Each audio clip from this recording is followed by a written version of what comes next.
नमस्कार और जय हिंद दोस्तों।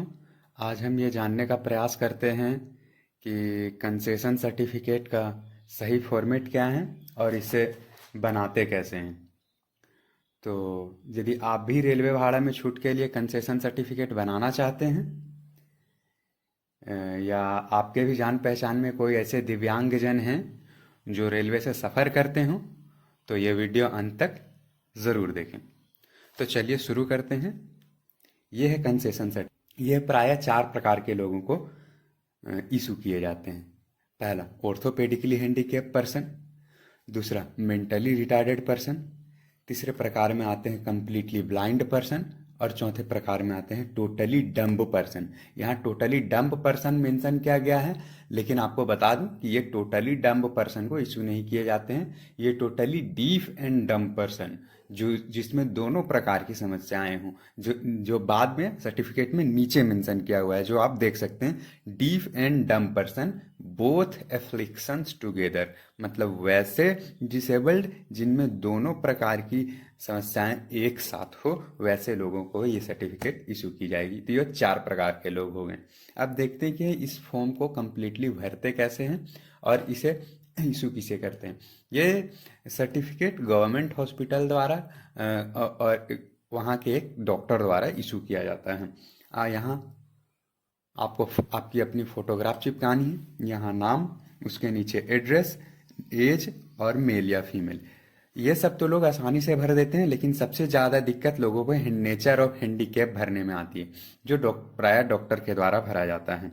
नेचर ऑफ हैंडीकैप में लोग करते क्या हैं कि या तो टेम्प्रोरी या परमानेंट लिखकर छोड़ देते हैं, जबकि ऐसा नहीं है। नेचर ऑफ हैंडीकैप में आपको तीन चीज़ें भरनी पड़ेंगी। सबसे पहला आपको भरना पड़ेगा कि हैंडीकैप किस प्रकार का है, यानी कि ऑर्थोपेडिक है या मेंटली है या ब्लाइंडनेस है या डीफ एंड डम्ब है, ये भरना होगा। दूसरा कि नेचर किस प्रकार का है डिसेबिलिटी का, या वो डिसेबिलिटी टेम्प्रोरी है या वो डिसेबिलिटी परमानेंट है, वो भरना है। और तीसरा, परसेंटेज ऑफ डिसेबिलिटी क्या है, कितना परसेंट है मेजर ऑफ डिसेबिलिटी, वो भी मेंशन करना अनिवार्य है। तो तीन चीजें क्या क्या, तो सबसे पहला किस प्रकार की डिसेबिलिटी, दूसरा ये नेचर ऑफ डिसेबिलिटी, और तीसरा परसेंटेज ऑफ डिसेबिलिटी।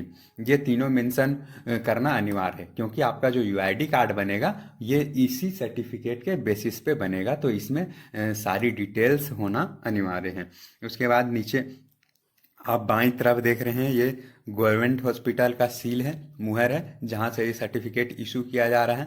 दाहिनी तरफ आप देखेंगे ये डॉक्टर का मुहर, सिग्नेचर, साथ ही डॉक्टर का रजिस्ट्रेशन नंबर होना भी अनिवार्य है। और सबसे नीचे में कुछ मुख्य बिंदु ध्यान देने वाली नोट पॉइंट ये हैं कि यही बताए गए हैं कि सर्टिफिकेट जो है वो चार प्रकार के हैंडीकैप लोगों को इशू किए जाते हैं, जो कि मैंने ऊपर में ही बता चुका हूँ। सबसे पहला ऑर्थोपेडिकली, दूसरा मेंटली, तीसरा डीफ एंड डम्ब और चौथा ब्लाइंड पर्सन। और इसमें यह मेंशन किया गया है कि डीफ एंड डम्ब के लिए दोनों एफ्लिक्शंस साथ होने चाहिए। उसके बाद मेन पॉइंट ये है कि जो फोटोग्राफ आप चिपकाएंगे उसमें ये आप देख सकते हैं कि photo must be signed and stamped in such a way that doctor signature and stamp appears partly on the photo and partly on the certificate. मतलब ये है कि आप जो फोटोग्राफ चिपकाएंगे, इस फोटोग्राफ में भी डॉक्टर का के द्वारा अटेस्टेड होना अनिवार्य है। इस फोटोग्राफ में डॉक्टर का मुहर और सिग्नेचर इस प्रकार होना चाहिए कि मुहर और सिग्नेचर का कुछ भाग फोटोग्राफ पे और कुछ भाग सर्टिफिकेट पर दिख रहा हो।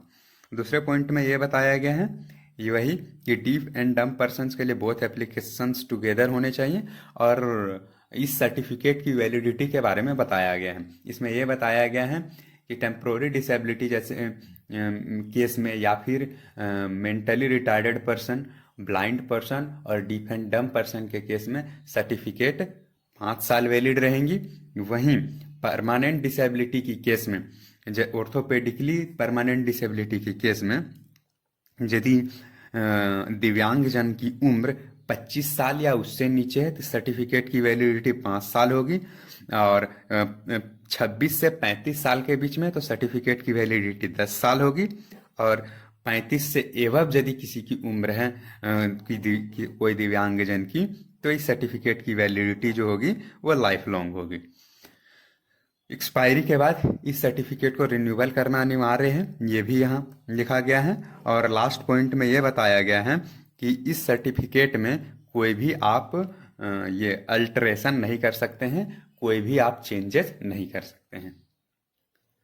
उम्मीद है कि आपको सारी बातें समझ में आई होंगी, और यदि किसी भी प्रकार की आपको डाउट रह गया हो तो आप कमेंट सेक्शन में पूछ सकते हैं।